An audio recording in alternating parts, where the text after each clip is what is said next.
Hello everyone, this is your captain speaking, and I have just finished editing a Flying Ray Speedpaint, and I thought this would be a good time for me to talk over it, explain what I was doing, so therefore people who wanted to know could know what I was doing, to replicate what I was doing in case they actually liked what they saw, which is very rare, and more so that people who know what they're doing can see what I did and see what I did wrong. Am I zoomed in too much?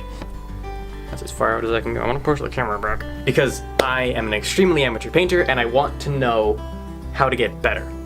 So I'm going to watch the video. You're not going to see me too much, so that's why this isn't very high quality. So let me just get into this. So the first thing I did was I took a base coat of, what did I use? I think I took a base coat of Flames of War Green Gray World War II and put it around the wings and near the face area and the top of the wings.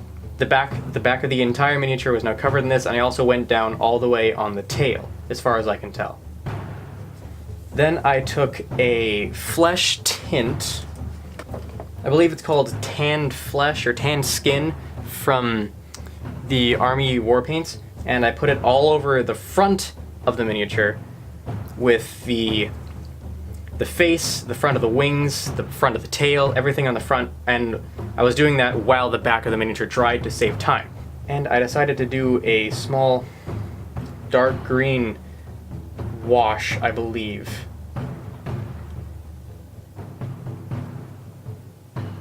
It's hard for me to make out what I'm doing because it's going so freaking fast.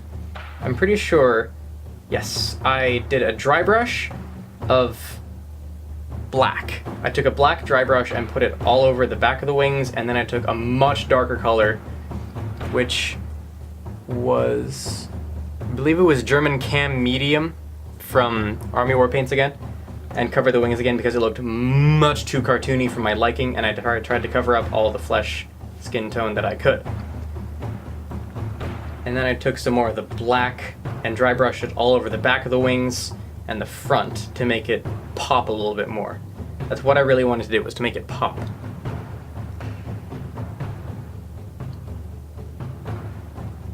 I then took some more flesh tone, put it all over the small warts on the inside of the wings, and did a tiny amount of dry brushing with it. And I fixed up some areas with the darker color so that the orange wasn't showing through.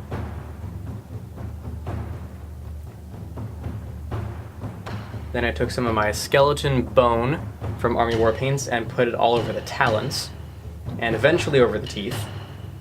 I put it over some of the spots that I didn't want to do, so I just covered that back up with the darker ones, or maybe even some black. And then I took some orange and I did the eyes. And of course, I needed to do some things after that. What I did off camera was off this camera, I took the miniature and I washed it with a black wash, and I did a mix of blending and dry brushing with taking black blending all over the spine of the back of the miniature and around the spine, and I took some green and I put it on the edge of the wing. So I wanted to go from black in the middle to green on the outside, and I'm hoping that I achieved that effect. It's extraordinarily shiny, which is a big problem because of the matte spray that I did to finish it. That's not what I wanted, but I liked the end result. So what I will be doing is I have painted a few more miniatures after this, and I will be commentating over them so I can tell you what I did, and this will be much easier with the other ones because they aren't 2 minutes long. The other ones were the Shambling Mound and the Adult Rim Warheads. Those will be up soon. But anyway, if you have any advice or questions, please let me know. I will be glad to answer them. I will be glad to have any constructive criticism or help because I am just starting out. I only just made a miniature that I'm proud of. It is the Rim Warheads. I'm so happy how it turned out, and I hope you get to see it. I mean, you're gonna get to see it, but I hope that you can see it in proper glory because my lighting isn't very good. But anyway, thank you everybody so much for watching. If you like to, please like, comment, share, and subscribe, and I'll see you next video. Until then, farewell.